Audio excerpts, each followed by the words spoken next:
ব্যবস্থা নেওয়া হয়েছে। আমরা আশা করছি খুব তাড়াতাড়ি ফায়ার সার্ভিসের রিপোর্টটা পেয়ে গেলে কারণ যেটা জানতে পারবো তখন ব্যবস্থা নিতে পারবো। আমি এই দুর্যোগ ব্যবস্থাপনা এবং এই ত্রাণের যিনি উপদেষ্টা আছেন তার সঙ্গে কথা বলে এসেছি, প্রয়োজনীয় যা সহযোগিতা করা আমরা প্রশাসনের মাধ্যমে করব। এটা অনেক পুরানো একটা বাজার শ্রীনগরের, এবং অনেক পুরানো হওয়ার কারণে সেই সময়কার তো রাস্তার ম্যানেজমেন্টটা ছিল না। এখন যেই আমরা চাচ্ছি অগ্নি নির্বাপনের জন্য কী কী করা যায়, এটা তো খুব প্র্যাকটিক্যালি যে তাড়াতাড়ি করে ফেলতে পারবো সেটাও মনে হয় না, কারণ সমস্ত দোকানগুলি আপনারা দেখতে পাচ্ছেন মাত্র 2-3 ফুট 4 ফিট জায়গা করে। যতদূর করা সম্ভব ফায়ার সার্ভিসের পরামর্শ মতো আমরা সেটা করবো। আগে কারণটা বের করে, কারণ কারণটা না জানতে পারলে আগুনের যে সূত্রপাত ওটা বারবারই করবে। সূত্রপাত যেখান থেকে হয় সেটা আমরা রিজলভ করার চেষ্টা করব।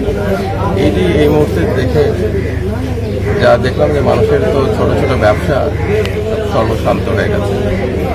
আরো বেশি হচ্ছে যে মুরগি বা যেসব প্রাণী ছিল সব তো পুড়ে গেছে, তাদের তো আর জীবন্ত কিছু নাই। তো এই অবস্থাতে আমরা এই পুরা রিপোর্টটা পাওয়ার পর যা করার চেষ্টা করবো, এবং স্থানীয়ভাবে মূল উদ্যোগটা স্থানীয় জনসাধারণ নেয়, এবং তারাও যেভাবে এগিয়ে এসেছেন এটা হচ্ছে সবচেয়ে বড় জিনিস। স্থানীয় পর্যায়ে সাধারণ মানুষের উদ্যোগ না থাকলে শুধু বাইরে থেকে ফায়ার সার্ভিস এসে তো বা প্রশাসন এসে তো কিছু করতে পারবে না। তো এটা একটা বিরাট ব্যাপার ছিল এই আগুন নেভানোর ক্ষেত্রে। তো দেখা যাক এখন যতদূর পারা যায় আমি তো এখানকার চেষ্টা করবো।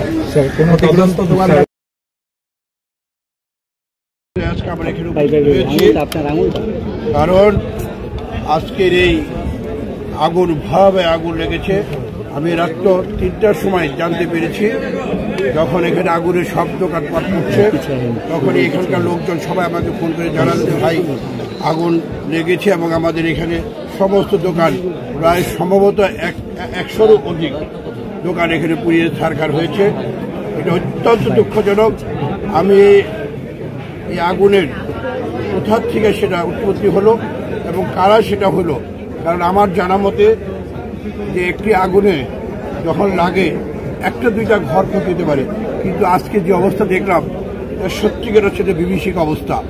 নিশ্চয়ই এখানে কোনো রকম বর্তমান যন্ত্রপাতি সরকারের কাছে আমি অনুরোধ করব যে ফেসিবাদ চলে গিয়েছে শেখ হাসিনা, কিন্তু তার দোসররা বাংলাদেশের মাটিতে এখন রয়েছে।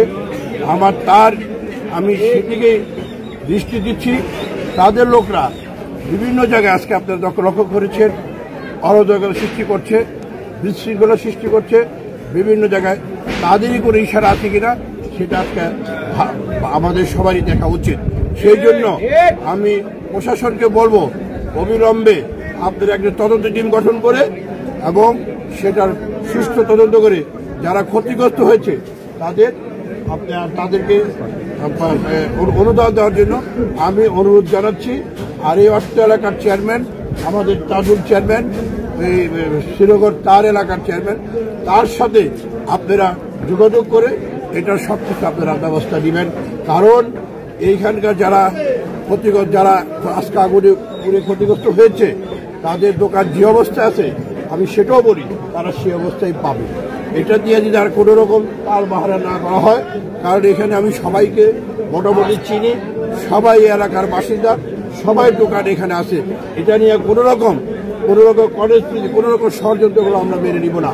তাই আজকে আমরা এখানে এটা লাগবে না,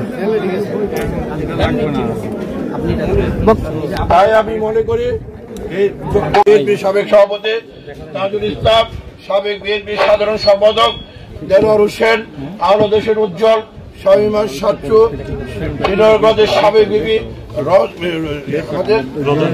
রজত চৌধুরী সহ অনেক নেতৃবৃন্দ, শিবমোল্লা সহ অনেক নেতৃবৃন্দ এখানে উপস্থিত আছেন।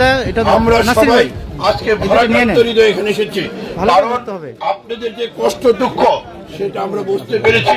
সেই জন্যই আমরা সবাই একসাথে সম্মিলিত হয়ে এখানে এসেছি।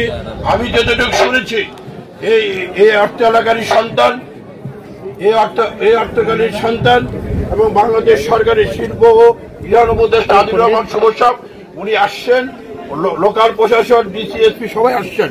আপনারা কোনো ভয় পাবেন না, আপনারা কোনো দিশাহারা হবেন না। আপনাদের পাশে আমরা যারা বিএনপি করি, আমরা যারা রাজনীতি করি, আপনাদের পাশে আছি ইনশাআল্লাহ। আপনাদের সমস্ত যেসব সমস্যা দিয়ে আছে, যদি কোনো রকম সমস্যা হয় আমরা আপনাদের সার্বিক সহায়তা করব। আপনাদের পাশে অর্থ এলাকার চেয়ারম্যান আছে তাজুল ইসলাম, সবাই আমরা মিলে আমরা মনে করি আজকে এটা একটা দুর্ঘটনা, এটা নিশ্চয়ই কোন রকম নাশকতা কিনা এটা আমাদের দেখার বিষয়।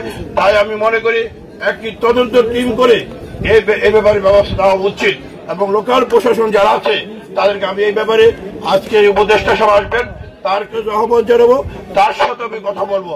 অলরেডি আমাদের স্বরাষ্ট্র উপদেষ্টা লেফটেন্যান্ট জেনারেল জাহাঙ্গীর সাহেব পাশে, ওনার বাড়ি সিরাজদি খান, ওনার সাথে কথা হয়েছে। ওনার ঢাকায় জরুরি একটি মিটিং ছিল বিদায় উনি এখন আসতে পারেন, হয়তো কাল পরশুর মধ্যে আবার এখানে আসবেন।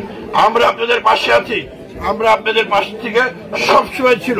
বিএনপি সবসময় এলাকার মানুষের উন্নয়ন বলেন, যে কোনো সমস্যা বলেন, সবসময় ছিল, এখনো আমরা আছি। আপনারা কোন রকম ভয় ভীতি পাবেন না। আপনারা যার যার দোকান সেখানে দোকান বরাদ্দ থাকবে। কোন রকম কেউ যদি এখানে কোন রকম করতে চায়, মানে কোনো সমস্যা করতে চায়, আমাদের সাথে যোগাযোগ করবেন। আমরা ইনশাল্লাহ আপনাদের সার্বিক সহযোগিতা করব। কারণ এখানে যারা ক্ষতিগ্রস্ত, এমনি তো তারা ক্ষতি, একটা দোকানের 20 থেকে 25 লক্ষ টাকা ক্ষতি হয়েছে আজকের এই দ্রব্যমূল্য বাজারে। আর সামনে ঈদ, একটা কোরবান ঈদ, এদিকে সামনে রেখে অনেকেই মাল সামান উঠিয়েছিল, তাই আজকে তারা ক্ষতিগ্রস্ত হয়েছে। আমরা সবাই তাদের পাশে দাঁড়িয়েছি, আপনাদের পাশে আমরা আছি। আপনারা কোনো ভয় পাবেন না, আমরা সবাই আছি আপনাদের পাশে। সাংবাদিক ভাইরাও এখানে সবাই আছেন, তারাও আপনাদের পাশে আছে। সমস্ত মিডিয়া জগতে সব আছে, এলাকার সমস্ত ধর্ম বর্ণ নির্বিশেষে সবাই আমরা আপনাদের পাশে আছি। আপনারা ভালো থাকুন, সুস্থ থাকুন, এই বলে আমি শেষ করছি। ধন্যবাদ। আসসালামু আলাইকুম।